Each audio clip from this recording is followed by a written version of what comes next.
I remember walking across this yard on what seemed to be a random day, my head down, lost in my own world of issues, like many of you do daily. I'm almost at the center of the yard. I raised my head and Muhammad Ali was walking towards me.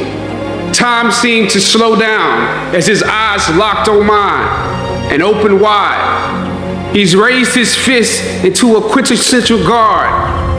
I was game to play along with him, to act as if I was a worthy opponent.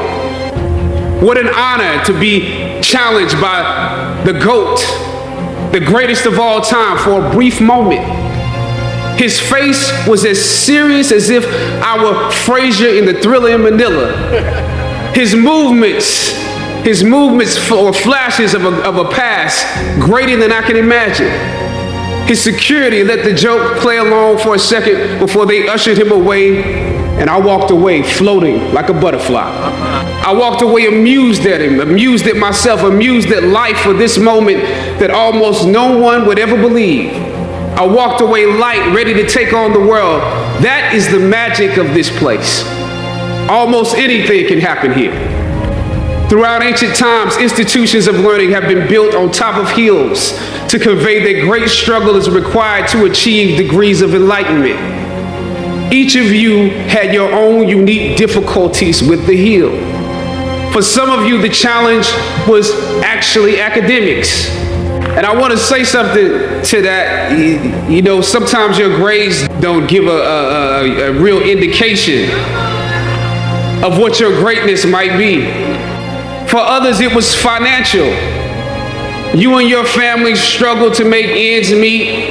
You had to work an extra job or two, but you're here. For a lot of you, your hardest struggle was social.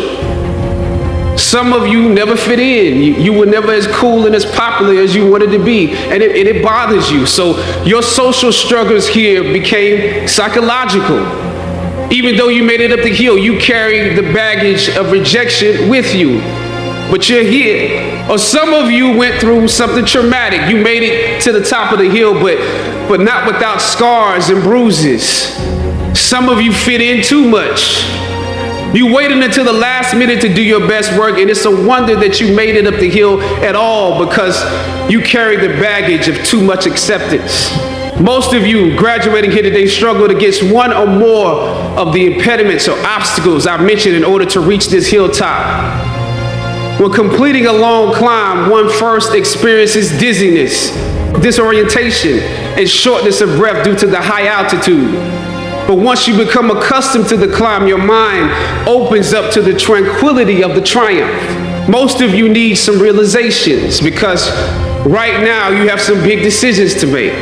Right now, I urge you, in your breath, in your eyes, in your consciousness, invest in the importance of this moment and cherish it. I know some of you might have partied last night. You should celebrate, but this moment is also part of that celebration. So savor the taste of your triumphs today. Don't just swallow the moment whole without digesting what has actually happened here. Look down over what you conquered and appreciate what God has brought you through.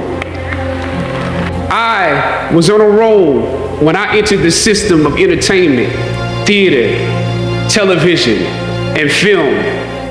In my first New York audition for a professional play, I landed the lead role. From that play, I got my first agent. From that agent, I got an on-screen audition. It was a soap opera. It wasn't Third Watch. It was a soap opera on a major network. I scored that role too. I felt like Mike Tyson when he first came on the scene, knocking out opponents in the first round.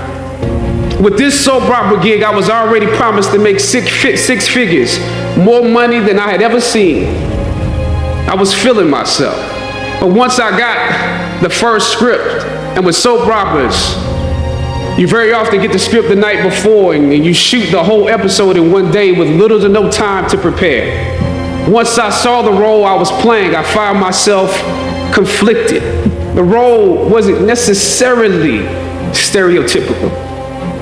A young man in his formative years with a violent streak pulled into the allure of gang involvement. That's somebody's real story. Never judge the characters you play. That's what we were always taught. That's the first rule of acting. And any role play, honestly, can be empowering. But I was conflicted because this role seemed to be wrapped up in assumptions about us as black folk. The writing failed to search for specificity. Plus, there was barely a glimpse of positivity or talent in the character, barely a glimpse of hope. I would have to make something out of nothing. I was conflicted. Howard had instilled in me a certain amount of pride, and for my taste, this role didn't live up to those standards. It was just my luck that after filming the first 2 episodes, execs of the show called me into their offices and told me how happy they were with my performance. They wanted me to be around for a long time. They said, if there was anything that I needed, just let them know. That was my opening. I decided to ask them some simple questions about the background of my character, questions that I felt were pertinent to the plot. Question number 1, where's my father? The exec answered, well, he left when you were younger. Of course. Okay. Question number 2, in this script, it alluded to my mother not being equipped to operate as a good parent. So why exactly would my little brother and I have to go into foster care? Matter of factly, he answered, well, of course, she's on heroin. That could be real, I guess. But I didn't want to assume that's what it was. If we're around here assuming that the black characters in the show are criminals on drugs and deadbeat parents, then that would probably be stereotypical, wouldn't it? That word stereotypical lingered. One of the execs pulled out my resume and began studying it. The other exec wore a smile, trying to live up to what they had promised me only a few moments before. If there's anything you need, just let us know. She said, as you have seen, things move really fast around here. But we are more than happy to connect you with the writers if you have suggestions. Yeah, I said, that would be great. I said, because I'm just trying to do my homework on this. I didn't know if you guys had decided on all the facts, but maybe there's some things we could come up with, some talent or gift that we could build. Maybe he's really good at math or something. He has to be active. I'm doing my best not to play this character like a victim. So you went to Howard University, huh? The exec holding my resume interrupted, peeking over the pages. Yes, I said proudly. He slid my resume back in his desk and said, thank you for your concerns. We'll be watching you. I left the office. I shot the episode I had come in to shoot on that day. Probably the best one I did out of the 3 because I got what was bothering me off my chest. I was let go from that job on the next day. Phone call from my agent. They decided to go another way. The questions that I asked set the producers on guard and perhaps paved the way for a less stereotypical portrayal for the black actor that stepped into the role after me. As the scripture says, I planted the seed and Apollos watered it. But God kept growing. God kept it growing. Yet and still, when you invest in a seed, watching it grow without you, that is a bitter pill to swallow. A bitter pill. Anybody that's ever been fired knows what I'm talking about. Even if you really don't want the job, when they let you go, it's like any breakup. You act like you don't care. I didn't need that damn job anyway. I didn't need them. But when you have those moments alone, you start to wonder if there was a better way to handle it. And if you could have handled it better, maybe you could help your family. And then before you know it, you're broke. And you find yourself scraping together change just so you can ride the subway so that you can get the next job. And maybe if you could book something else, that would eclipse the feeling of doubt that's building. But it seems like you can't pay them to hire you now. My agents at the time told me it might be a while before I got a job acting on screen again. Well, that was fine because I never wanted to act in the first place. And I definitely didn't want to be caught dead going after a fake Hollywood pipe dream. I'm more of a writer-director anyway, so forget their stories. I can tell my own stories. As conflicted as I was before I lost the job, as adamant as I was about the need to speak truth to power, I found myself even more conflicted afterwards. Sometimes you need to get knocked down before you can really figure out what your fight is and how you need to fight it. At some point, my mind reverted back to my experiences here, to the professors that challenged me and struggled against me.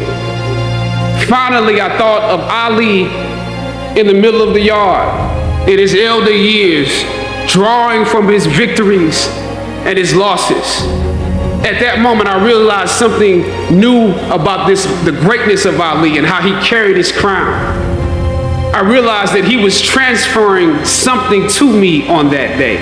He was transferring the spirit of the fighter in me. Sometimes you need to feel the pain and sting of defeat to activate the real passion and purpose that God predestined inside of you.